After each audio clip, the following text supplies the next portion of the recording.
Welcome back today match prediction and highlight. তো কেমন আছো তোমরা? আজকে আমি আলোচনা করব সুপার স্ম্যাশ 2023-24 ম্যাচ নাম্বার 23, যেটা খেলা হবে অকল্যান্ড ভার্সেস ওটাগো। তার আগে আমি আলোচনা করে নিই, আমি ম্যাচ নাম্বার 22 আমি প্রেডিকশন করেছিলাম ওয়েলিংটন। তার সঙ্গে এটাও বলেছিলাম টস জিতে ফার্স্ট ব্যাট করতে হবে আর একটা রান করতে হবে যেটা ওয়েলিংটনের ডিফেন্ডেবল হয়, যেমন 170, 180 বা।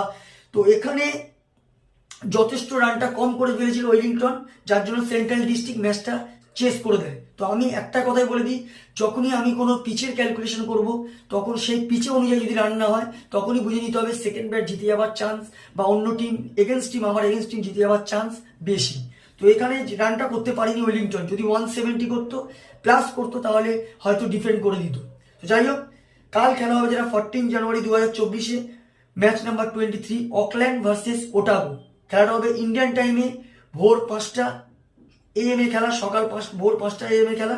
আর যদি আমি নিউজিল্যান্ডের লোকাল টাইম দেখি, নিউজিল্যান্ডের লোকাল টাইমে দুপুর 12:30 PM খেলা হবে অকল্যান্ড, এটা ইডেন পার্ক অকল্যান্ডে খেলা। তো প্রথম আলোচনা করব অকল্যান্ডের ওয়েদার আপডেট নিয়ে। যদি ওয়েদার দেখা যায় তো এখানে একটা কথা বলবো, নো রেন, 0% চান্স আছে রেন হবে, তবে একটা ক্লাউডলি ওয়েদার থাকবে। আর এই সময় 24°C আছে। পিচ যদি আমি অকল্যান্ডের ক্যালকুলেশন করি দেখি, তো একটা কথা বলবো, এই পিচ হচ্ছে হাই স্কোরিং গ্রাউন্ড পিচ, টসিতে ফিল্ডিং নেওয়া দরকার। এখানে বড় বড় স্কোর চেস হয়ে যায়, তো তবে 200 প্লাস হয়ে গেলে একটু ডিফিকাল্ট হয়ে যায়, কিন্তু 170, 180 এমনকি 190-র মধ্যে চেস হয়। তো একটা কথা বলবো, টসিতে ফিল্ডিং নেওয়া দরকার। অকল্যান্ডে যদি আমি প্লেইং 11 দেখি, George Walker, Sean Solia, Cole Briggs, Robert O'Donnell captain, William O'Donnell, Cam Fletcher wicket keeper, Ryan Harrison, Danru Ferns, Lockie Ferguson, Louis Delport আর বেন লিস্টার। ওটাকেও যদি আমি প্লেয়ার প্রেডিক্ট 11 দেখি, Hamish Rutherford, Jack Gibson, Dean Foxcroft, captain Mark Chu, wicket keeper Dale Phillips, Llew Johnson, Ollie White, Ben Lockrose, Travis Muller, Andrew Hazeldine, Jacob Duffy. দুটো টিমের আমি playing 11 বলে দিলাম। লাস্ট ম্যাচ যদি পারফর্ম দেখি, Auckland last match win হয়ে আছে Northern ব্রেভের কাছে। অকল্যান্ডের লাস্ট ম্যাচ সব থেকে হার্ট করে সিন সোলিয়া, 67 রান নট আউট। আর যদি বলিং পারফর্ম দেখি, সব থেকে উইকেট টেকার ইকোনমিক বল করে লোকি ফার্গাসন, 14 রান দিয়ে 4 উইকেট নেয়। ওটাগো যদি লাস্ট ম্যাচ দেখি, ওটাগো লাস্ট ম্যাচ সেন্ট্রাল ডিস্ট্রিক্টের কাছে লস্ট হয়ে আছে 52 রানে। ওটাগোর হয়ে লাস্ট ম্যাচ সব থেকে হাই স্কোর করে ম্যাকচু, 34 রান।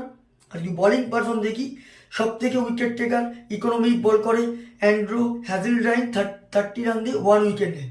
তো যাই হোক, অকল্যান্ড ভার্সেস ওটাগো দুটো টিম যদি পার্সেন্টেজ ক্যালকুলেশন করা হয়, তো আমি এখানে অ্যাজ এ পারফরমেন্স দিক থেকে অকল্যান্ডকে 60% দেবো, 40% ওটাগোকে দেবো। তো আমার প্রেডিকশন, কালকের match winner Auckland win this game. Auckland এই ম্যাচ জিতবে। আর যদি টপ ফ্যান্টাসি পিক দেখি কারা কারা এই ম্যাচে পারফর্ম করতে পারে, অকল্যান্ডে যদি টপ ফ্যান্টাসি পিক দেখি, অকল্যান্ডে কালকে আমি জর্জ ওয়াকার, রবার্ট ওডনেল, কাম ফ্লেচার আর লোকি ফার্গাসন আর বেন লিস্টারের মধ্যে একজনকে আমি টপ ফ্যান্টাসি পিকের মধ্যে দেবো। ওটাগো যদি টপ ফ্যান্টাসি পিক দেখি, ওটাগোর মধ্যে আমি Jack Gibson, Dean Foxcroft, Dale Phillips, Mark Chu আর ট্রেভিস মুলারকে টপ ফ্যান্টাসি পিকের মধ্যে দেবো। নর্মালি আমার prediction Auckland win this game. তো ভিডিওটি ভালো লাগলে লাইক করো, শেয়ার করো, কমেন্ট করো আর সাবস্ক্রাইব করো। বাই।